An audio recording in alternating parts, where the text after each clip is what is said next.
एक बड़ी खबर नोएडा से आपको बता दें, सुपरटेक के ट्विन टावर मामले में नोएडा प्राधिकरण के 11 अफसरों पर तलवार लटक गई है। आपको बता दें, एसआईटी की जांच के बाद भी वो दोषी पाए गए हैं। प्रशासन स्तर पर भी जांच की गई थी जिसमें ये 11 अफसर दोषी पाए गए हैं। अब इन पर क्या कार्रवाई होगी, ज्यादा जानकारी के लिए मेरे साथ हैं editor in chief Neeraj Sharma. Neeraj Sharma, क्या है पूरा मामला? देखिए साक्षी, 28 अगस्त 2022 की वो तारीख थी और ये तारीख किसी से छिपा नहीं है। कारण ये है कि उसी दिन देश में पहली बार ट्विन टावर को गिराया गया और ये सुपरटेक के भ्रष्टाचार का प्रतीक माना जाता था। इस मामले में सुनवाई के दौरान सुप्रीम कोर्ट ने पहले ही नोएडा अथॉरिटी पर सवाल खड़े किए थे और साफ साफ कहा था कि अथॉरिटी जो है वो भ्रष्टाचार में लिप्त है, उसकी आंख, नाक, कान, हर चीज़ जो है भ्रष्टाचार में डूबी हुई है। जिसके बाद सुप्रीम कोर्ट के ऑर्डर के बाद 28 अगस्त 2022 को ट्विन टावर को डेमोलिश कर दिया गया, गिरा दिया गया। लेकिन सवाल ये उठ रहा था साक्षी कि ये ट्विन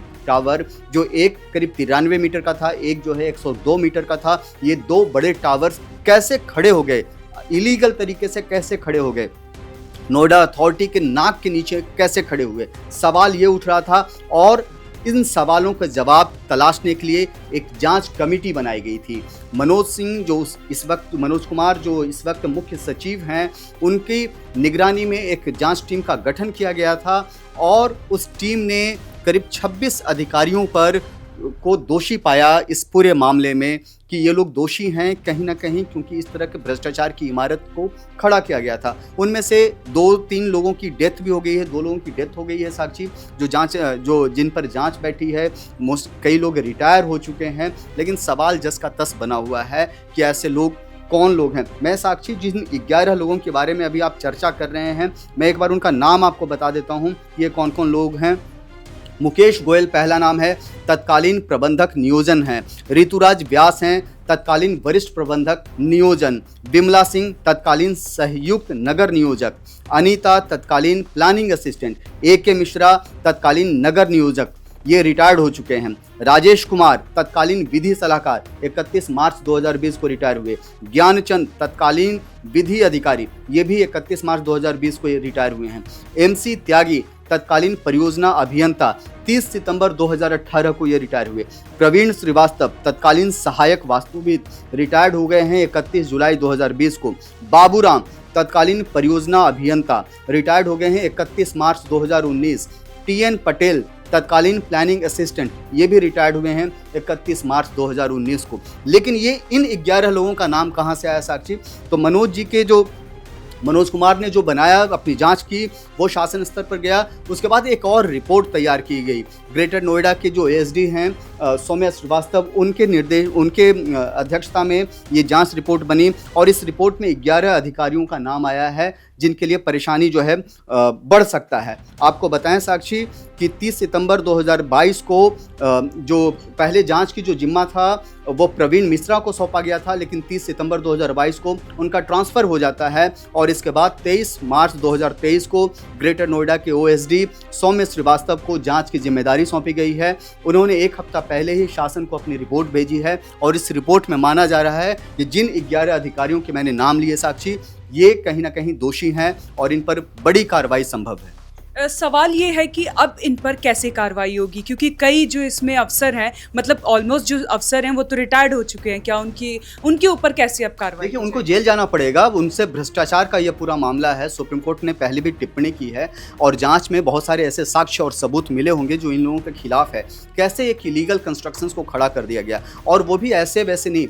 इतनी ऊंचाई वाला बिल्डिंग कैसे खड़ा हो सकता है, नोएडा अथॉरिटी के नाक के नीचे कैसे खड़ा हो सकता है, ये तमाम सवाल हैं। और सौम्य श्रीवास्तव ने जो जांच की है उसमें बहुत सारे साक्ष्य मिले हैं इन 11 लोगों के खिलाफ कि प्लानिंग ऑफिसर ने कैसे आंखें बंद करके रखे, जो लेखपाल हैं या बाकी लोग हैं कैसे नियमों का उल्लंघन किया।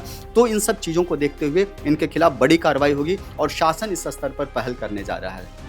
देखिए नीरज जी, हमने अभी हाल ही में एक खबर बताई थी अपने दर्शकों को कि बिल्डर और बैंकर्स का गठजोड़, अब यहाँ पे है बिल्डर और नोएडा अथॉरिटी का गठजोड़। तो ये क्या डिफरेंस है? क्यों ऐसे जो बिल्डर्स हैं कभी बैंकर को अपने उसमें सिकंजे में ले लेते हैं, कभी अथॉरिटी के अफसर इनके उसमें आ जाते हैं? क्या है भ्रष्टाचार? सबसे इम्पोर्टेंट है, जब नोट की बात होती है, जब जेब गर्म कर दिया जाता है तो तमाम अफसर जो हैं आंख बंद कर लेते हैं। आपको बताएं साक्षी कि नोएडा वो जगह है जो स्मार्ट सिटी में जिसकी गिनती की जाती है। नोएडा वो जगह है जो उत्तर प्रदेश का एंट्री पॉइंट है, कहते हैं कि गेट है ये, यहीं से लोग आते हैं और नोएडा पर पूरे देश की नज़र रहती है। दुनिया भर के इन्वेस्टर्स यहाँ पर हैं, यहाँ फिल्म सिटी बनाई जा रही है और खुद मुख्यमंत्री जो उत्तर प्रदेश के हैं योगी आदित्यनाथ, उनके भी ड्रीम सिटी में से एक है ये, मायावती का भी शहर रहा है। अब आप समझ सकते हैं कि यहाँ जो अधिकारी हैं अगर वो लापरवाही अपने काम में बरतेंगे तो क्या होगा, और भ्रष्टाचार की नींव पर अगर कोई इमारत को खड़ा कर दिया जाता है तो सुप्रीम कोर्ट ने उसको बुलडोज किया, गिरवा दिया। इससे आप अंदाज़ा लगा सकते हैं कि ये मामला कितना संगीन और कितना बड़ा है। फिलहाल इंतज़ार उन 11 अधिकारी जो इसमें संलिप्त रहे हैं उन पर किस तरह की कार्रवाई होती है, ये देखने वाली बात होगी। लेकिन एक बात बताएं साक्षी, योगी आदित्यनाथ ने साफ साफ कह दिया है कि उनकी सरकार में भ्रष्टाचार और करप्शंस को लेकर के 0 टॉलरेंस पॉलिसी है, मतलब किसी को भी बख्शा नहीं जाएगा। देर सवेर भले ही वो रिटायर हो गए हैं, जेल जाना पड़े। बहुत बहुत धन्यवाद नीरज जी। आपका एक बड़ी खबर आपको बता दें, नोएडा में भ्रष्टाचार की बुनियाद में खड़ा सुपरटेक का ट्विन टावर जिसमें लिप्त 11 अफसर पाए गए। अब इन पर क्या कार्रवाई होगी ये देखना अभी बाकी है। आप बने रहें हमारे साथ और देखते रहें one nation one group news.